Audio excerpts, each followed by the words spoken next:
আমি যে আইল্যান্ডে বর্তমানে আমার বোটটা উঠাইছি, এ হচ্ছে একটা ছোটোখাটো একটা গার্ডেনও বলতে পারেন, বা বাংলাদেশের ওই যে রাস্তাঘাটের পাশে যেরকম হয়ে থাকে এরকম কত ঔষধি গাছ যে এখানে আছে বলার বাইরে। আর এই যে বাংলাদেশে গিমা পাতা কয় না, এটা হচ্ছে গিমা পাতার মতো। দেখেন কত সুন্দর সুন্দর এই ঔষধি গাছগুলা ব্যবহারযোগ্য, কিন্তু আমরা কেউ ব্যবহার করতে পারতেছি না, কারণ এখানে কিছু ছিঁড়তে হইলে অনুমতি লাগে। বাট এখানে সব ধরনের ঔষধি গাছ আছে, সব ধরনের। আগে দেখতাম দাদি নানিরা দেখতাম, দাদারা দেখতাম যে আপনার হাত পা কাইটা গেলে দুলফা কাইটা মুখে চাবাই দিয়ে রাখতো। সেই ধরনের ঔষধি গাছগুলো এখানে আছে। এই যে দেখেন, গতকাল বৃষ্টির কারণে মালদ্বীপের রাস্তাঘাটে, এই যে আইল্যান্ডের রাস্তাঘাটে দেখেন কিভাবে পানি জমে রাখছে। আর এটা হচ্ছে একটা মসজিদ।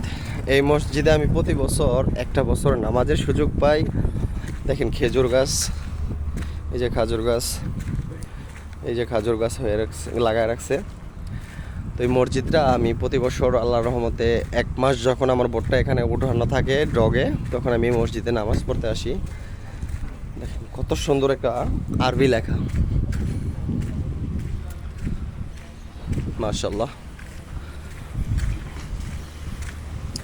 এই যে একটা বড় খেজুর গাছ, এই যে এটা হচ্ছে বাংলাদেশের ডুমুর গাছের মতো, হয়তো বা ডুমুর গাছই হবে, বাট আমি সঠিক জানি না। এই যে দেখেন কত সুন্দর ডাব গাছে নারকেল, এখন নারকেল হয়ে গেছে, এখন আর ডাব নাই। এই যে একটা রেস্টুরেন্ট, বিচ রেস্টুরেন্ট। আর এই যে এটা হচ্ছে একটা জেটি। এখানে মালদ্বীপের রাজধানী মালে থেকে যখন কোনো খাবার আসে বা কোনো পণ্য আসে, এখানে লোড আনলোডিং করা হয়। এই যে এটা হচ্ছে একটা গাছ, এটা গাছের নাম হচ্ছে আপনার ক্যাশনাট গাছ। এই যে আরেকটা ক্যাশনাট গাছ।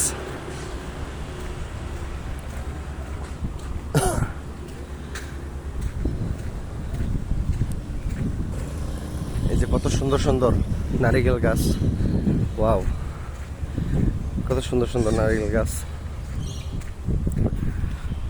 এই যে এখানে 2টা রেস্টুরেন্ট, এই একটা, তারপর হচ্ছে ওই আরেকটা, সরি 3টা রেস্টুরেন্ট, ওই যে আরেকটা দেখা যাচ্ছে।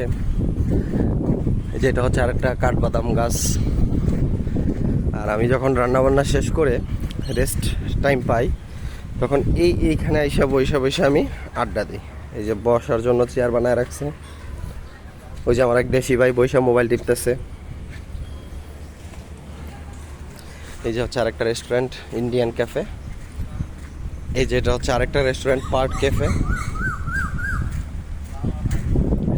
এই যে দেখেন কত সুন্দর, সাগরের পার ঘেঁষা নারকেল গাছের অভাব নাই।